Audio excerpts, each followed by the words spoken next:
died when she was 36 and I was 14. But my mother was an alcoholic, and so she was not very motherly. She provided the basic needs, but she made a lot of poor choices. She left my father when I was 5 because he was a maniac. Believe it or not, I have memories from the time that I was in the crib, I don't know, maybe 18 months to 2 years old.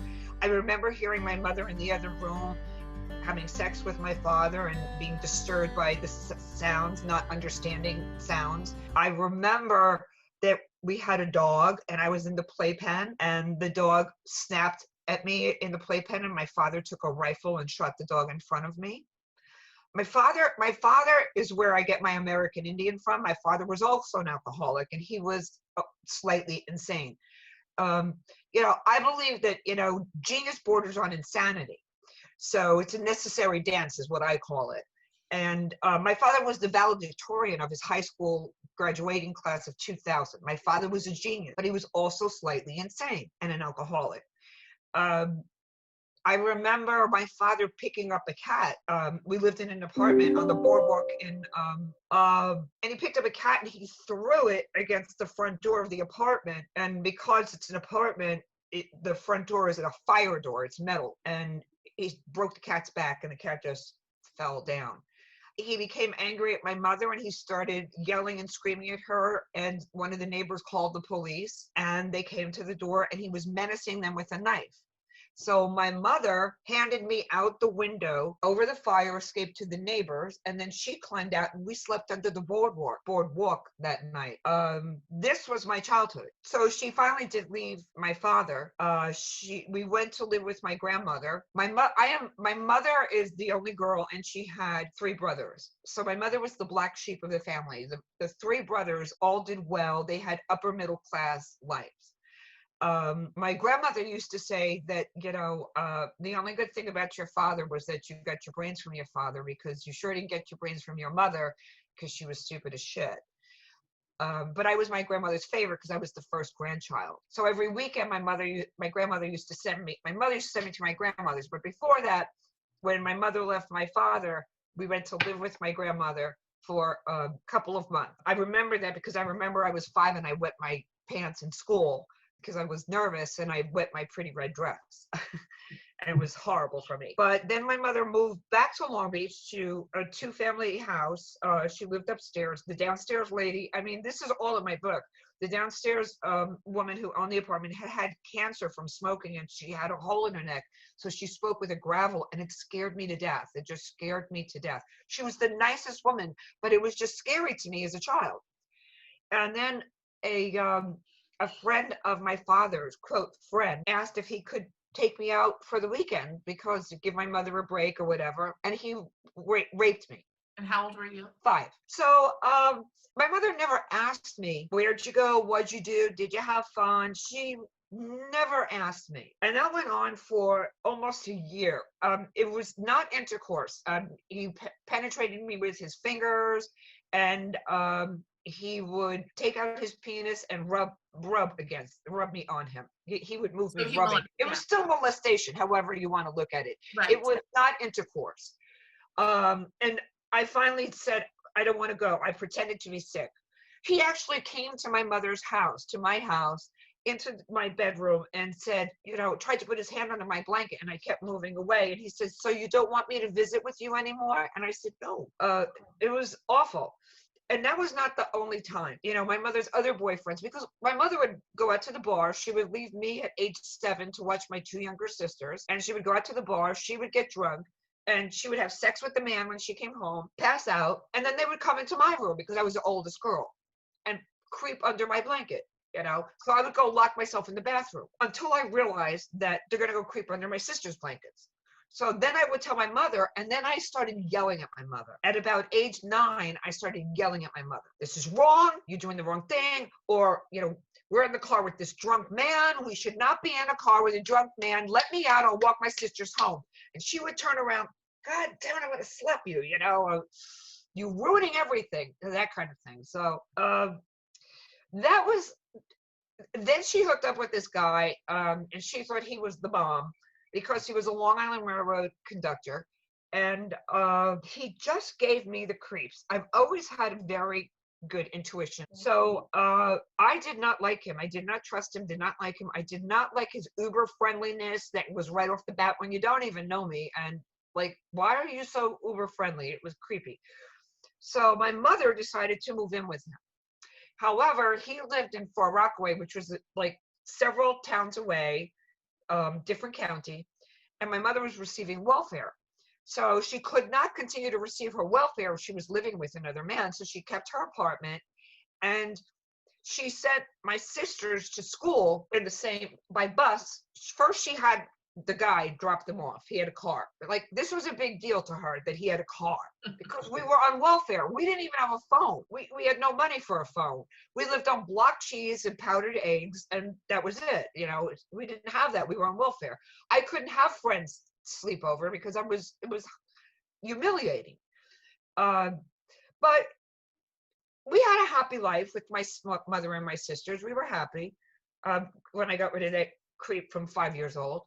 And whenever she didn't bring her boyfriends over, we had a happy life until this Artie guy came into the picture. So I tried to be acquiescent. I tried to kind of go along, and I couldn't do it. So I told my mother, there's a story in my book called 69, A Street Where You Live, which is about when I just said, I'm not going to live here. I'm not going to live here with him, because I woke up, I went there for the night to his apartment where she had taken my two sisters to live with him and her, and hand under my blanket. So again, I locked myself in the bedroom. And the very next time she went back to the place in Long Beach to get her check, I refused to go back with her.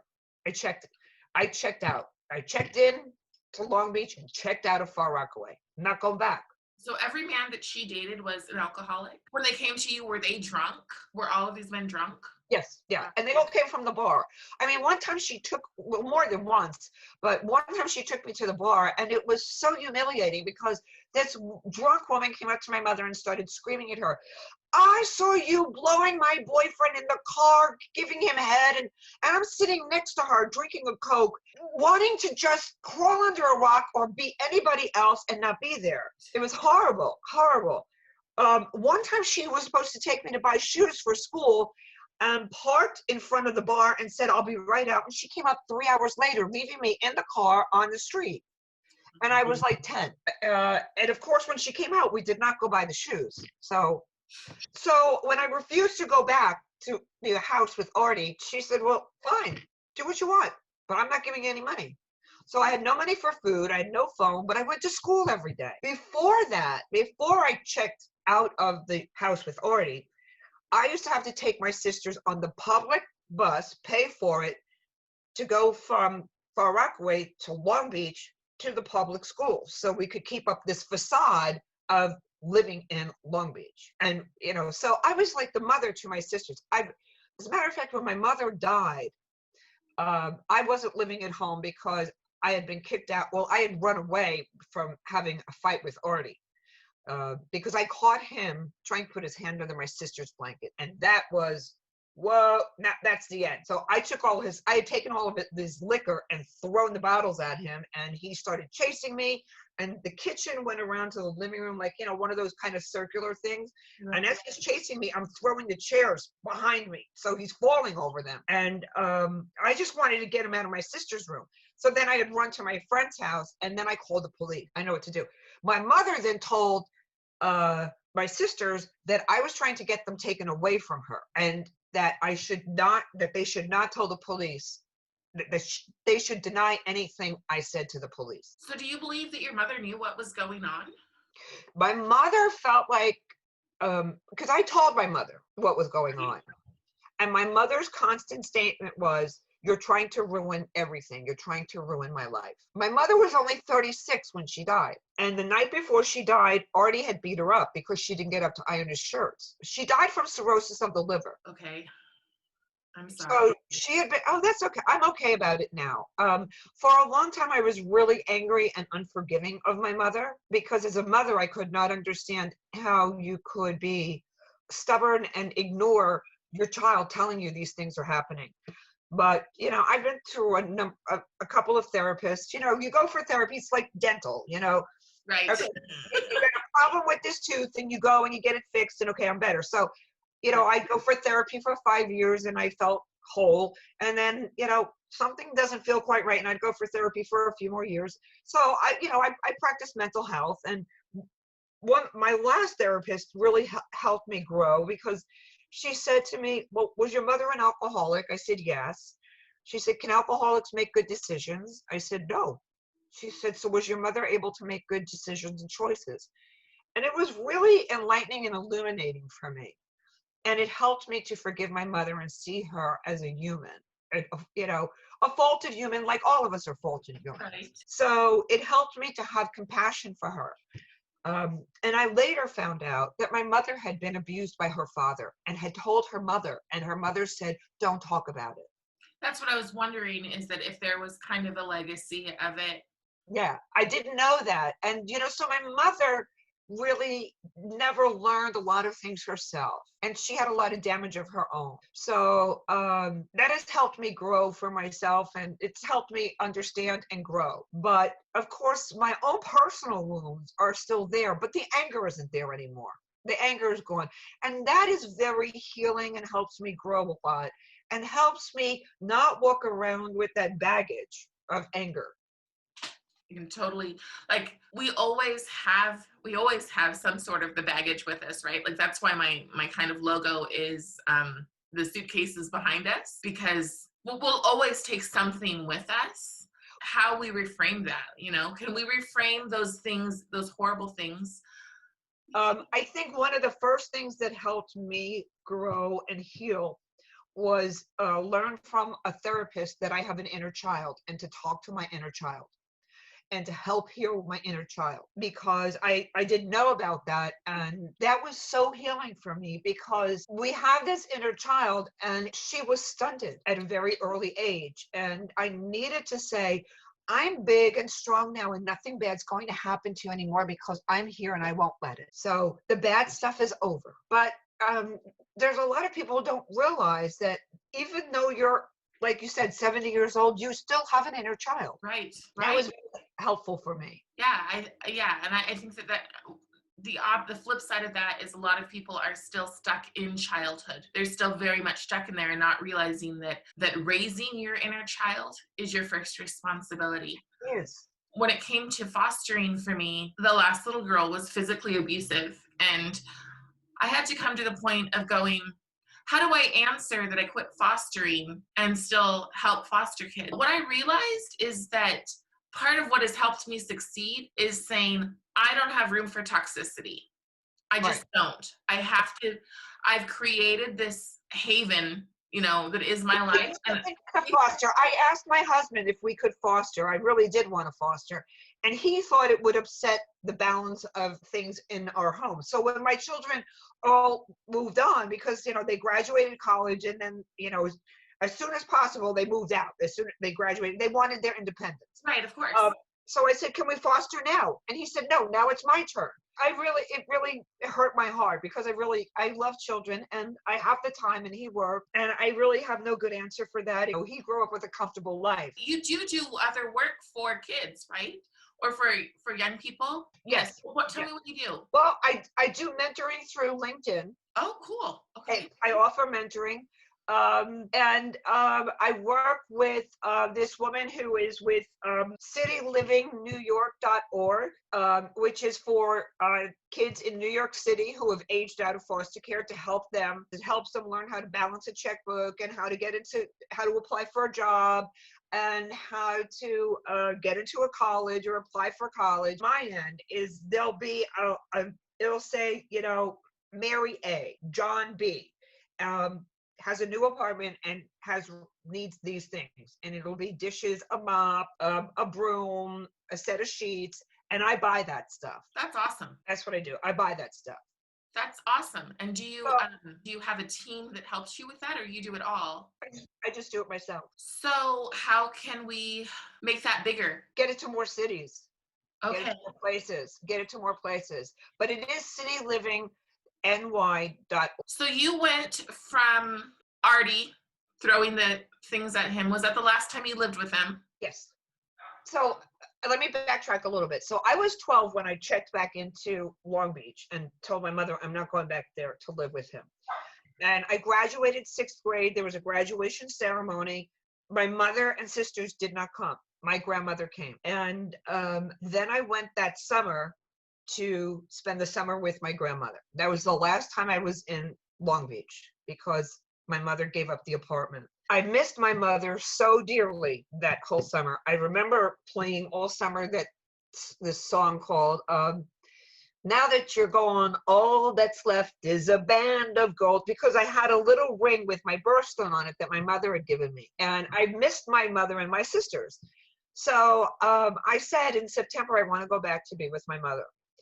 And that's when I was doing the commuting thing again. And then what happened was Artie bought a house in Freeport. And we lived, Freeport is still a town that is caught between race riots. And this was the 70s, and the race riots were really bad. Long Beach was also a victim of the race riots. So when I lived in Long Beach and when I lived in Freeport, I was a white minority in the neighborhoods that I lived in. So either my friends were Black or the people who beat me up were Black. But one or the other, I like, one of my pet peeves are bigots, because I've been on both sides. My friends were Black and my perpetrators were Black. So, I had baton practice after school. I got beat up with my baton, but we were evacuated from the school because the kids were beating up the teachers. It was crazy time. Mm-hmm. But my mother was so enamored of this Artie. First he had a car, now he bought a house. Oh my goodness. Well, now he bought a house and it was infested with cockroaches. When we lived in Long Beach with my mother, we were on welfare, but we didn't have cockroaches. I mean, it was infested everywhere so badly. And then I got my period. And now he wanted to tell me about my period and being a woman. He wanted to tell me. Oh, wow. And I was like, no. So then he immediately decided I was a lesbian. I could just not bring anybody to my house. I could not, because he walked around in briefs. Very, you could see everything. He walked around in briefs and a t-shirt all the time. Okay. So it was really a horrible existence in my home, and I did not stay home that much. I really didn't. And it sounds like he was grooming. I mean, it sounds like he was grooming you guys, because he started off with, once again, the hand in the sheet. Then he wanted to tell you about becoming a woman. Then he walked around in his underwear and a t-shirt. He sounds like he was grooming you all. Probably.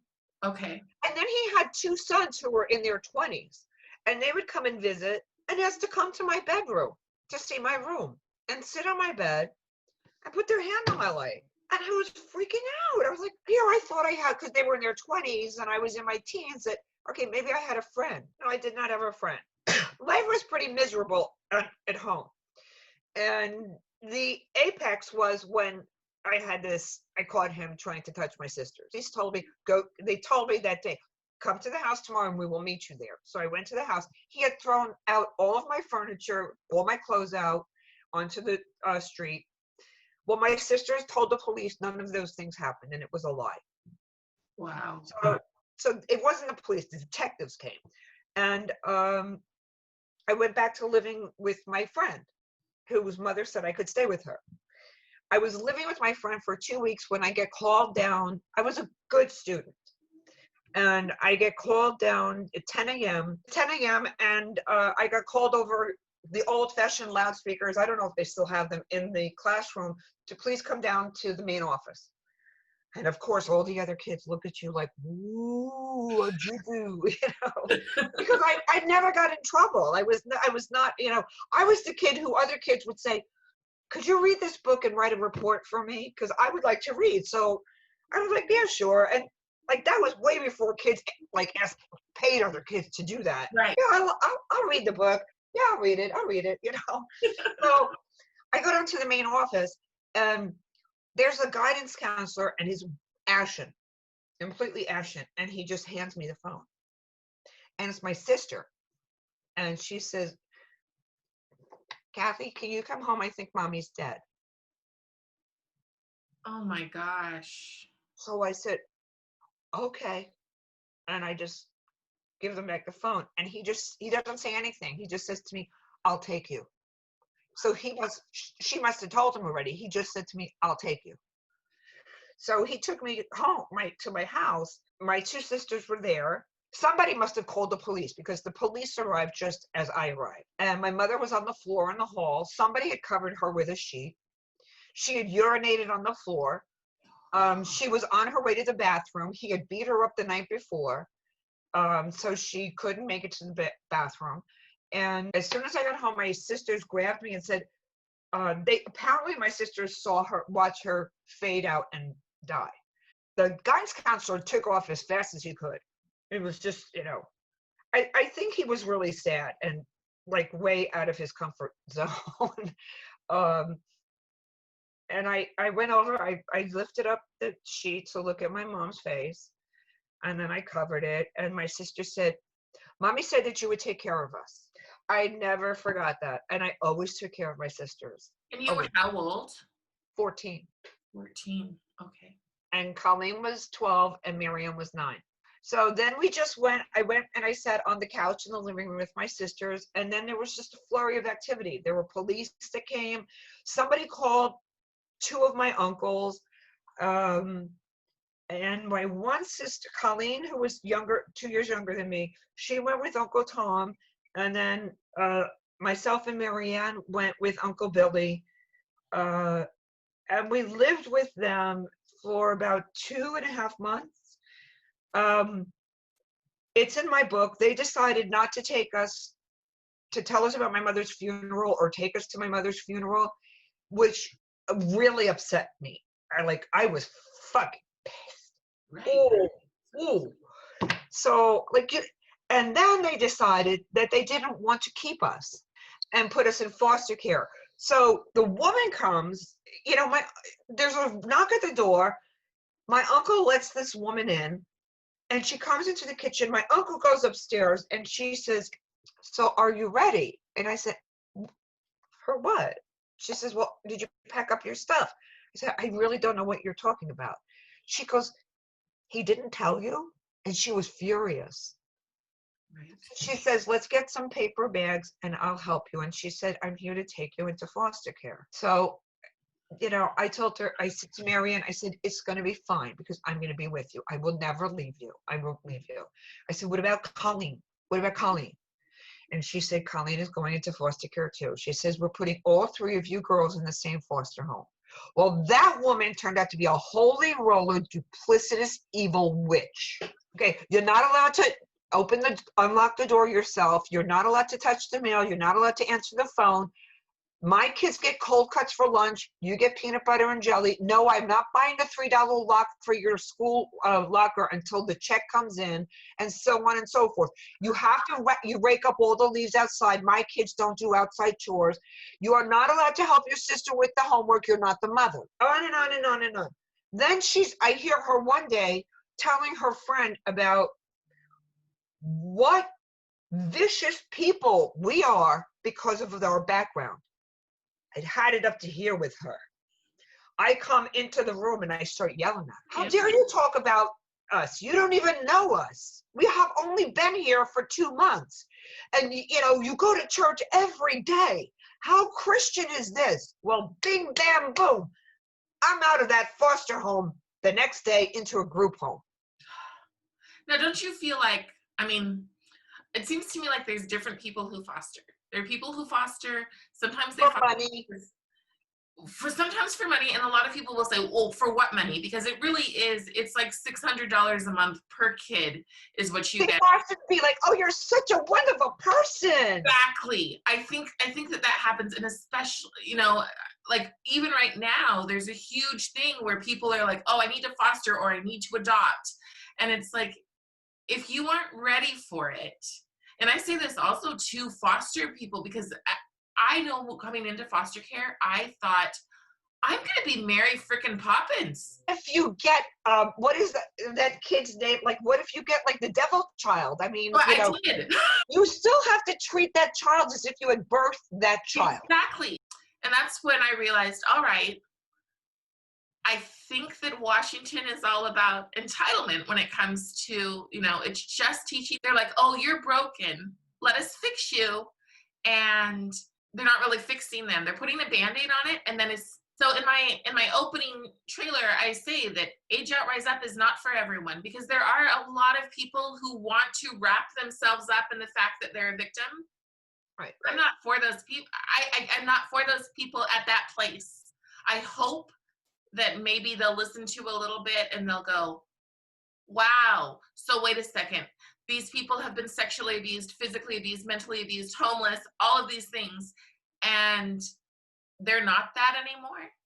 And now they're turning around and helping people. How is that? I've been homeless. Yeah. And so it's like, so how do you, like, that's my goal. And that's different than telling people, I just want to sit here and wallow, kind of, because like, and there's a time. There is a time, because like I said, our baggage is never really gone, right? No. But, and you know what? If you decide, you know what, today I want a cocoon. I call it cocoon. Yeah. Today I want a cocoon. That doesn't mean, okay, today I want to feel bad. It just means today I just want to be in my space, okay? Well, like Mother's Day is a cocoon day for me every single year. And that's hard because, like I said, I'm a really good mom and I have a great husband and a son who, they treat me very well, but there's still, my mother never picks up the phone. She never calls me on my birthday. She knows where I am. And those things never happened since I was 11.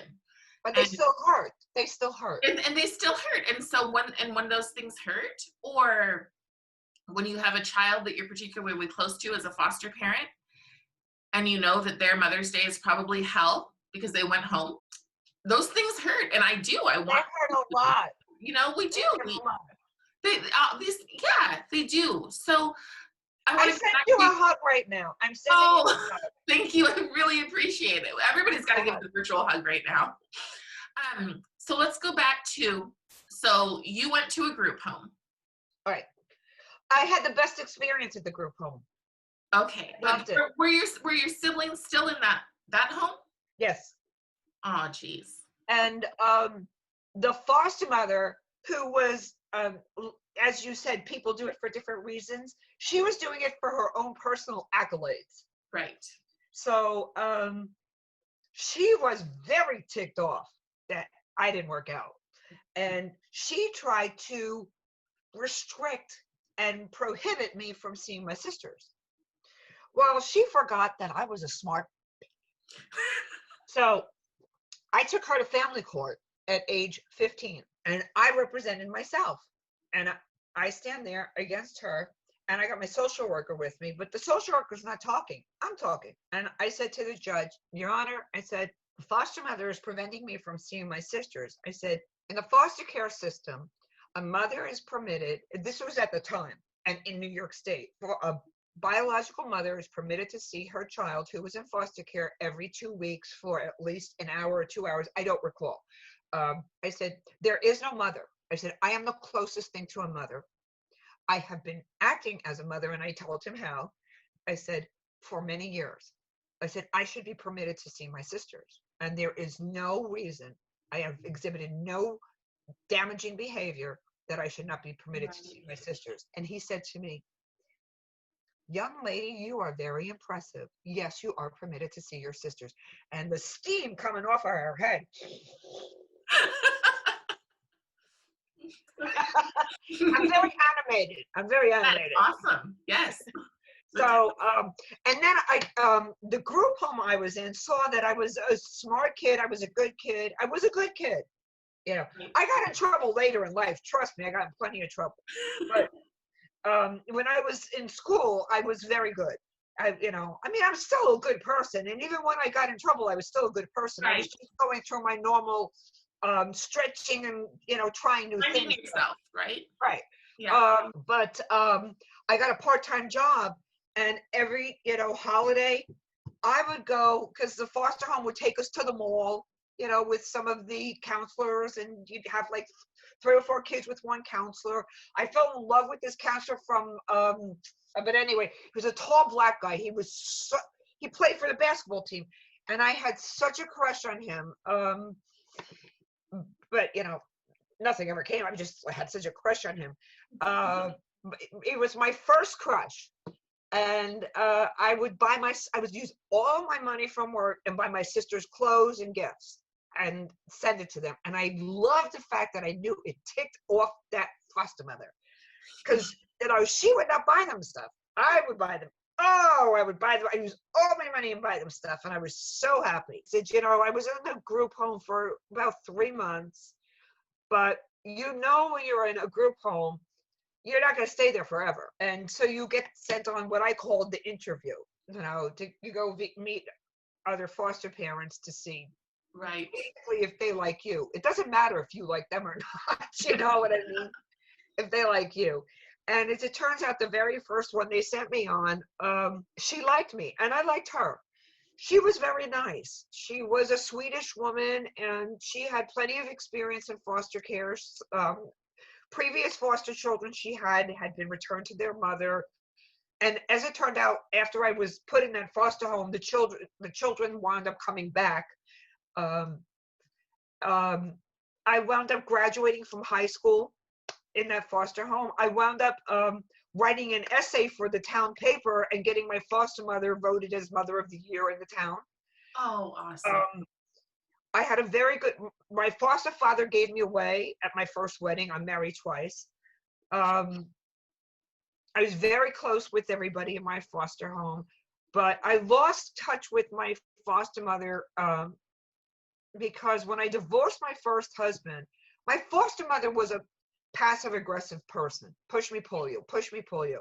So when I worked, I was a Park Avenue legal secretary, and then I got a job working for the #1 real estate developer and builder in Manhattan. #1. Wow.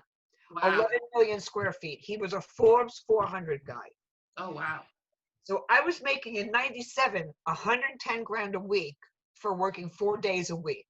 Wow. In 97 with 100% executive benefits. Wow.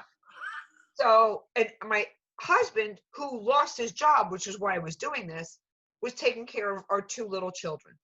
And my foster mother would say to me, it's so hard for the children not to have their mom at home. It's so hard. All of these passive aggressive, crappy things. So I wound up divorcing my husband, and I lived in the city by myself with a nanny for a year. And then I wound up moving in with a man that I worked with, who was the chief financial officer, who I actually used to hate. So, well, he used to try to boss me around, and I don't take to that well. So he said to me, if you want to stay home and raise the children, you can do that. That was my dream come true. I mean, I wanted to have with my children the childhood I never had. Right. So even though I had dinner or lunches with Giuliani, Pataki, Senator Schumer, I didn't care. I was ready to give it up. I was going on, in limos. If my son had, when I was on my own living in Manhattan, if my son had a school play, my boss would say, take Bill in the limo, go downtown, because I lived in the Village. No, I will give that up to be a full-time mommy. So then my foster mother says to me, you're going to give up that job? Can't win for losing, huh? Okay. So, you know what? We just kind of just lost touch. There was no, I just, like, when she said that to me, I just stopped staying in touch with her, and she stopped too. There was no kind of separation. It was just like, I'm damned if I do and I'm damned if I don't. So, but I was very close with my siblings, my foster siblings, for a long, long time. And I don't have, if I ran into them on the street today, I would be happy to see them. I don't have any issue with them. I just feel like push me, pull you. It's like, I'm not going to play the game. I'm not going to play the game. If you're happy to see me, I'm happy to see you.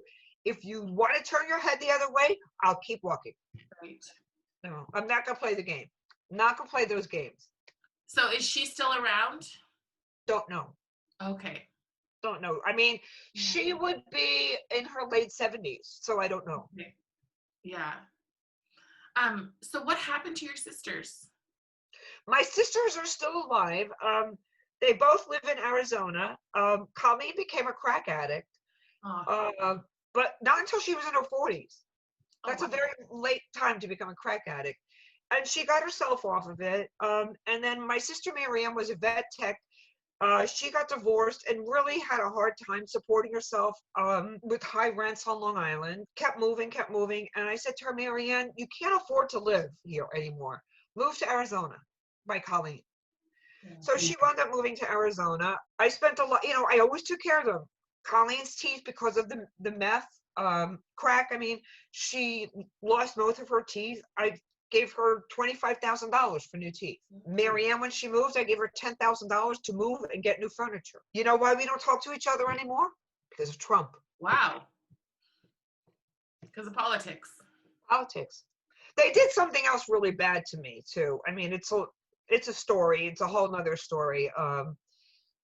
And where I flew out because I thought somebody was going into sepsis, and then they said, "Thank you for coming, thank you for coming." And I made an appointment at Sloan Kettering in Phoenix, and they live in Tucson, and I had everything prearranged, and I'm 30 minutes from landing, and they say, "Why'd you come here?" Then they did that whole Trump thing, and I said to them, I hope you get cancer. Oh wow. I said, I hope you get cancer and have no medical insurance, and now you'll know what it feels like. I did. They don't talk to me. I said to them, I said a prayer. I said, I asked God, please ask my mother, am I done helping? Am I done taking care of them already? So when he's out of office, whether that be 4 years or a few months, right? Do you think that family trumps that? No. Oh. No. When when all of my nephews were growing up, I have been extremely generous with my time and my money. Yeah. Even when I didn't have it. I took them to the zoo. I took them to the Intrepid. I took them to the museums. I took them everywhere. I bought them books on top of books. I bought them games. I went there. I played. I took them everywhere. I don't hear from them. I didn't have an argument with them, but apparently somebody told them not to talk to me. So I will tell you, when any of them drop dead, I'm not going. This. Because when I'm done, I will forgive and forgive and forgive. But when I'm done, Really, yeah. I don't turn. You know what? I'm not going to be Lot's wife. Do you know the story of Lot? Yes. His wife. I'm not Lot's wife. I'm not turning into Saul. Right.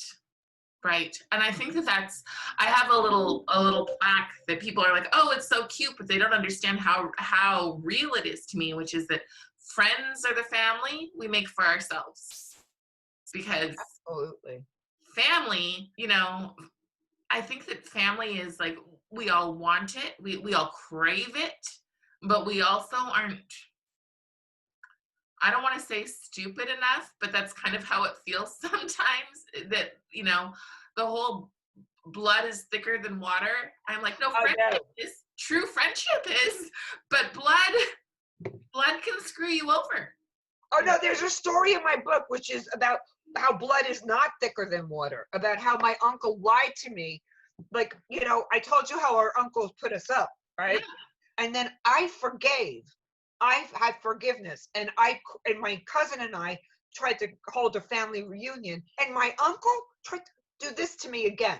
Wow. So it's interesting, but I will tell you that I get unconditional love from my children. That's where my unconditional love, and not with my husband, because you know what? I don't believe him. I don't. I mean, I love him dearly, but no, the unconditional love is my children.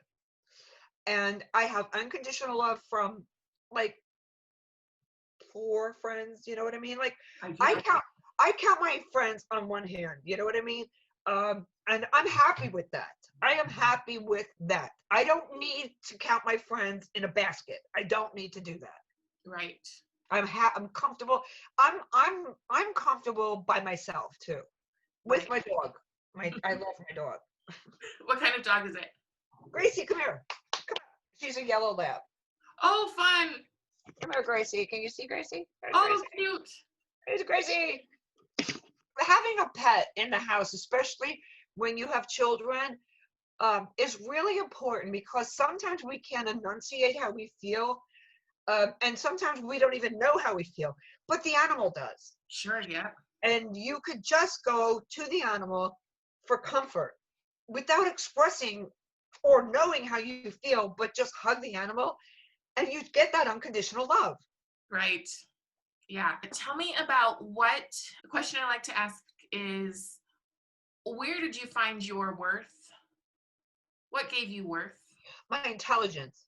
When people started pointing out that I was really smart, when I got into Mensa.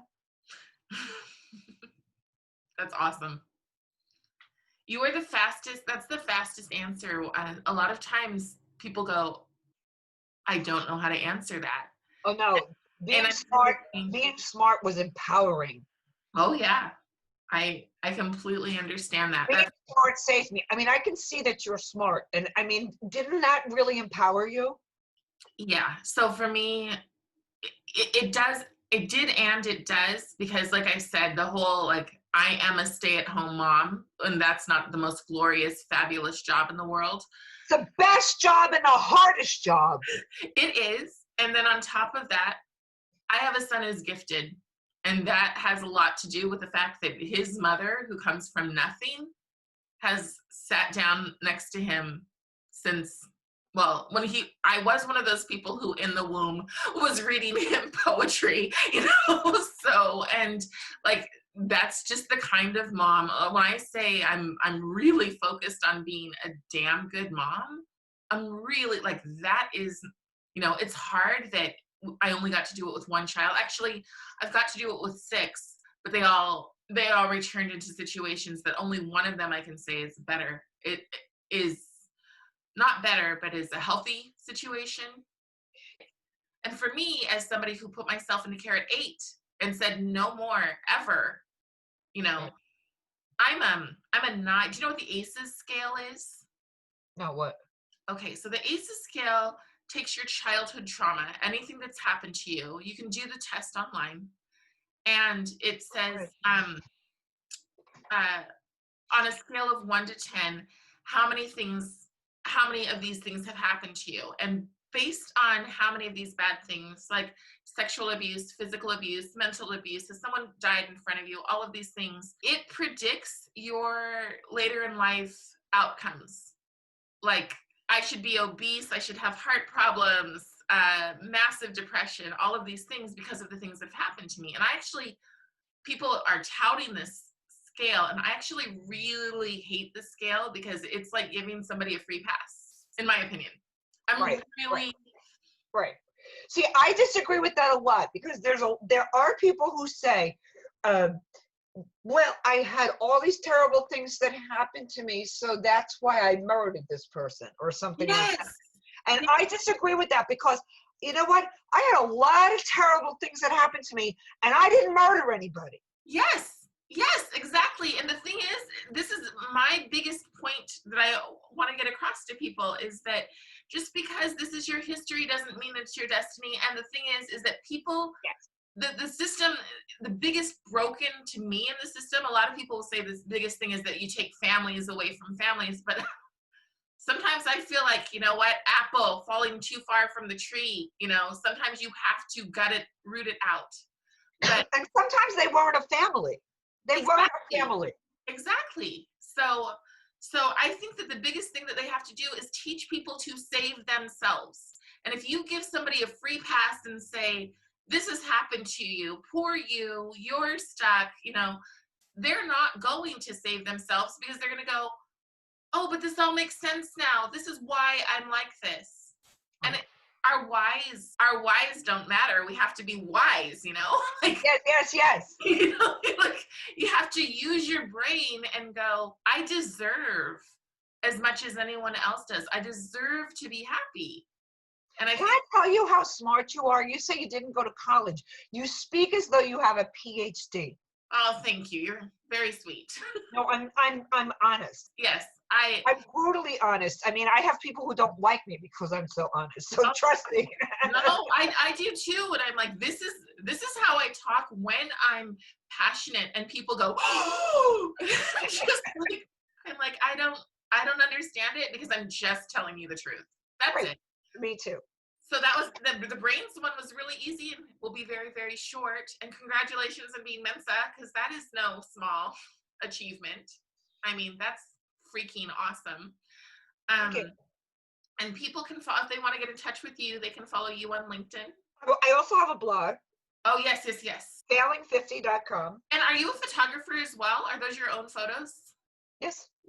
Those are amazing. Yeah, those are my photos. You are freaking talented. Seriously. It's called having too much free time. After my kids grew, I threw myself into my children completely. When my husband Chris said, do you want to stay at home and be a full-time mom? And I said, yes. I was the lunch duty mom every day. I went every chaperone trip. I did absolutely everything. Like I said, I was having the childhood that I did not have with my children. And I enjoyed every dang moment. But I will tell you why I say, Mother Bird falls from the nest for the new book is because when active parenting, I'm still a parent, but I'm not an active parent. I'm a passive parent now because my children are busy. They're adults. When active parenting stopped, I had to reinvent myself because I'm not the person I was before I had children. I'm not the person I was while I had children. So who am I? And what do I do with myself? I'm not marketable. Although I kept my skills up, I stayed current on all of computer kinds of things because I'm a techie. I love techie stuff. I love playing. I created my own website. I created my own blog. I started an online retail business, which failed after 2 years, but I tried. Right. I tried, many different things. I wrote my 2 books. I self-published. I sold some, not a lot, but I kept myself active. It's very difficult. It's very lonely. It's very lonely to, I've been blessed because my son broke his leg. My son broke his leg, and I go for now 5 weeks. It's probably only going to be about 2 more weeks. I go, he's 45 minutes from me, and I go once a week and I do his laundry and I go food shopping for him because he lives on a 2nd floor walk up and the laundry room is in the basement. So that's 2 floors for him. He can't carry the laundry basket, so while the laundry is in the wash or the dryer, we chat, or, I'll go to the market and I'll come home and, he pays for everything, but we chat and I get to see him. So before he broke his leg, I didn't get to see him every week. Now I get to see him every week. You're like, so when that one starts to heal, you might just... I'm going to take my other son and push him off the porch. I can actually relate. I'm not in the same phase because Liam's only in 6th grade, and right now he's home all day, every day because of quarantine, right? But when he goes to school, I feel like an empty nester because so I volunteer like crazy at school because I need to have purpose. Yes. So. Plus, you feel like you're smart, and you feel like you're wasting your smarts. I do. Well, I don't now because I interview at least a person a week right now, and I'm doing these other things. But I do get intimidated, like you just said that you were doing this and it failed after 2 years, and I already am thinking, what if it fails? What if it fails? What if because like I said, so what? Well, and what I think when it comes to that is that it's a life experience. So well, what? and I also think that I know that my motivations in it are pure. The other day I was online and somebody was saying that they've been asked to give a commencement speech, and I said the biggest thing is remember it's not about you. You're gifting what you've got to help other people, and then I think that it works. You're opening a door for other people to look at themselves. You're just opening a door to say, look at yourself. So where do you see yourself going? What is next for you? Well, I will tell you, I'm a creative person. So I've kind of put my book on hold. I do have a YouTube channel with over 500 videos.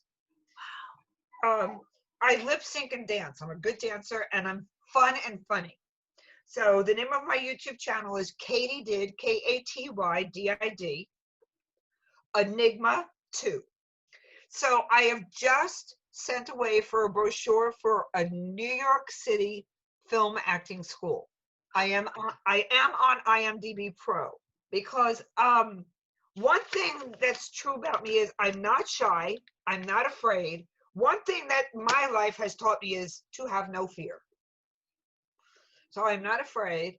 I mean, the only thing I'm afraid of is, God forbid, like of something happening to my children. That's the only thing I'm really afraid of. But otherwise, I don't have fear. Like, I'm not afraid of the virus for myself. I'm 61. I don't care. You know. I do have to occupy myself in my time. You know, I do need stimulation. Right. So I do need creative stimulation. I do need personal interaction. I am a member of all the museums in Manhattan, not all of them, but like 4 of the major ones and the Bronx Zoo and all of the zoos. So I miss all of that and I plan to go back out and do that.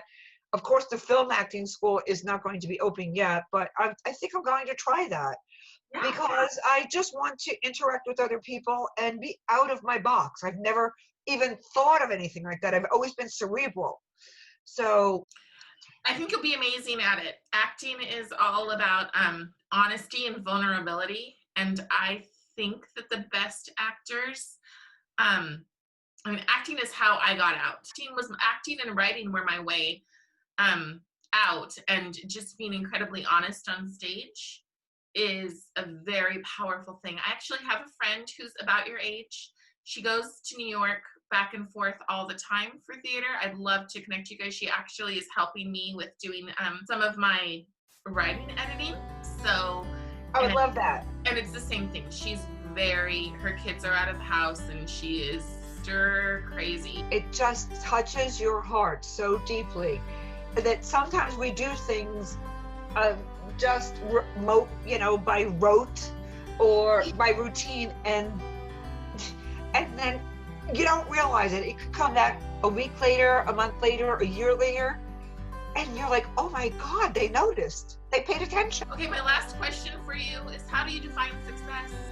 I mean, you've had a ton of successes. You've had like these huge jobs that you've worked for, and a successful blog and beautiful photography. How do you define success for yourself? In a couple of ways. One is being a full person, being able to breathe in a deep breath and be large and happy with yourself. Breathe in all that air and be large and happy with yourself. To leave the world a better place than when you came in, and to make anybody or anything's life better. Even one person, for one moment, one day. Thank you so much. That was wonderful. And Kathleen, if anyone wants to get a hold of you, can you tell me again your contact info? Oh, okay. My email is KATHLENTREUBIG@gmail.com. And I'm happy to receive anything from anybody. I am an open person. I am an